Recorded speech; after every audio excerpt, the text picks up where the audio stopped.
Hello everybody, welcome to A Year of Game Design, the video journal where I document my progress trying to learn games every day for the whole calendar year of 2020. This has been a good 2 weeks. This is a combination episode, weeks 17 and 18.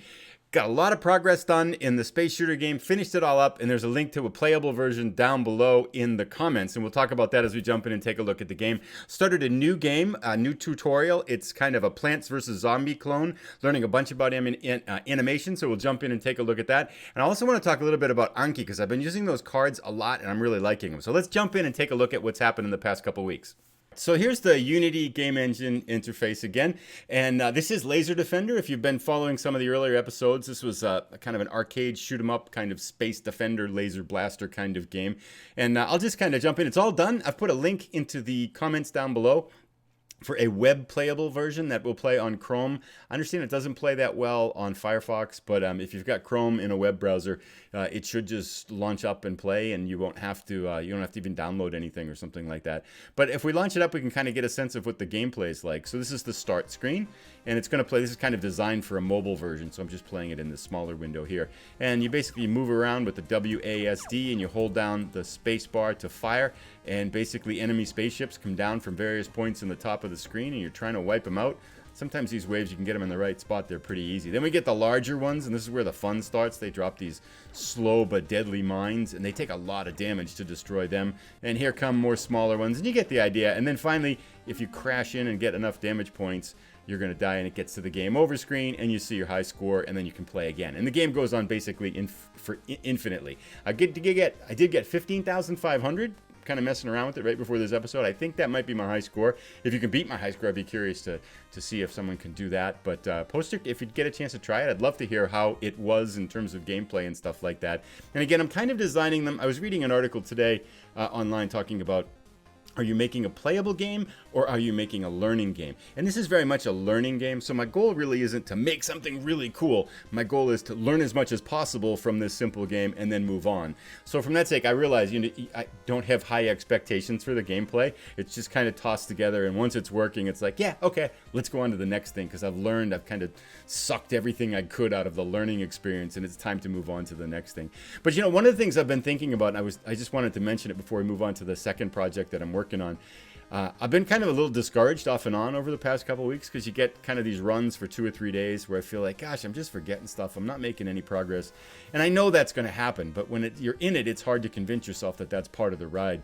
But then I was kind of getting ready for this episode and looking down below here at just the number of scripts. I mean, each one of these is a full script. And if we jump into Visual Studio here to take a look at them, this is the player script. So this is one of basically 14 scripts, and there's a ton of stuff in there. And I was thinking back and thinking, wow, there's no way I would be able to do this or understand this in January. So from that perspective, I'm kind of thinking, well, maybe I am making a little bit of progress. Maybe we're getting somewhere here. Although sometimes it's hard to feel that way when you're right in it. But anyway, that's Laser Defender. Let's jump over and take a look at the new game that I started on last week and been working on in about a week or so. It's called Glitch Garden, which is a Plants vs. Zombies clone. So let's jump in and take a look at that one. So this is what's called Glitch Garden. This is another tutorial in the course I'm taking. And the idea basically is to build a Plants vs. Zombies clone. What's really cool about this game is that you learn a ton about animation. And I have to confess, it's been kind of an up and down 2 weeks. And about 2 or 3 days ago, I was like, oh my God, I don't know anything. Because there was a challenge in the course, and the instructor goes, oh, this is really easy. You'll just fly right through it. I couldn't do it. I had no idea what I was doing. He's like, yeah, you've done this before. It's like, yeah, we did it once, like 2 months ago. For me, I don't remember it at all.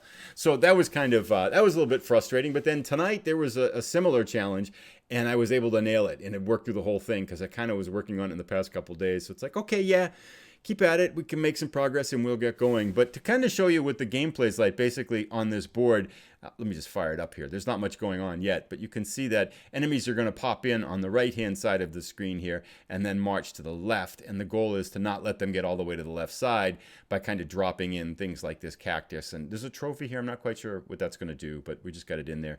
And so the neat thing about this is working on the animation and the timing of the animation. You can see on these surrounding screens that there's a lot of different animation features. Here's keyframes and all this kind of stuff. This is the animation state machine, which kind of transfers between different states. So first they jump and then they walk across if you're a lizard.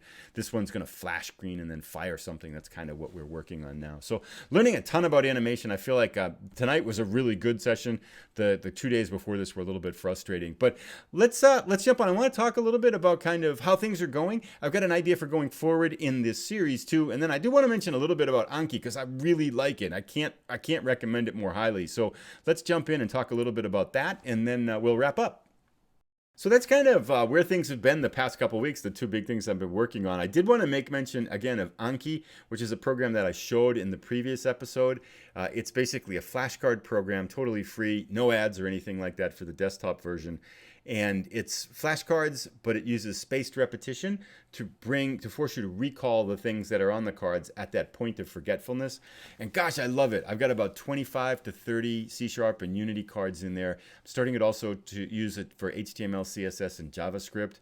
And it's fantastic. I'm remembering so much more. And even when I mentioned in the video showing where I was struggling a couple days ago with something on animation, I made some Anki cards for it, reviewed those over the 2 days. And so when I came back to it tonight, it was like, oh yeah, I got this down. And it's good. I'm looking up less. I'm starting to feel like I can do a little bit more. So I feel like it's helping a lot. I'll put a link to it down below. And again, it's totally free, open source. Not open source, totally free for the desktop version with no ads and stuff like that. So I highly recommend it if you're trying to learn something and you have stuff in there that you have to memorize. So it seems to be working for me. Really like it. Big thumbs up. In terms of how things are going between the years, to be totally honest, the past couple of weeks, there's been a couple stretches in there where I'm wondering what I'm doing. I feel like I'm not making progress, and I feel like I'm just grinding through things and forgetting stuff. And so there's been a little bit of frustration there. And I guess, one of the things you have to say is you got to want it when you don't want it. So I feel like that's what I've been kind of telling myself is like, no, don't give up now. There's going to be times like this, and I know that. You're not going to have a year-long journey and be super excited about it every day, but you got to do it on those days when you're not excited about it.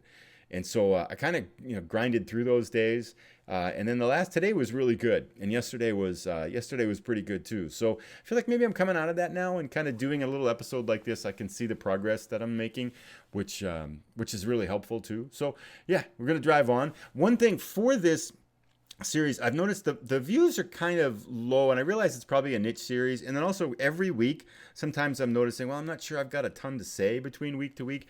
So I'm going to experiment with changing the format and maybe do it bi-monthly, so twice a month or monthly. So I'm going to kind of see where things are in 2 weeks and then adjust that way. So I'm going to keep going, and I'm still going to keep learning. Just going to change the duration of the journal series to maybe 2 weeks or 4 weeks. I'm going to see which one works a little bit best. But again, if you've enjoyed the episode, please consider giving it a like, and subscriptions are always welcome if you want to keep up with it. And thanks again if you're on your own game learning journey or learning something or anything or something you'd like to share. I'd love to hear about it in the comments. And thanks as always for coming by and watching, and we'll see you on the next episode. It'll be either 2 weeks or 4 weeks. I'm not quite sure yet, but I'll be back. So thank you. Have a great day.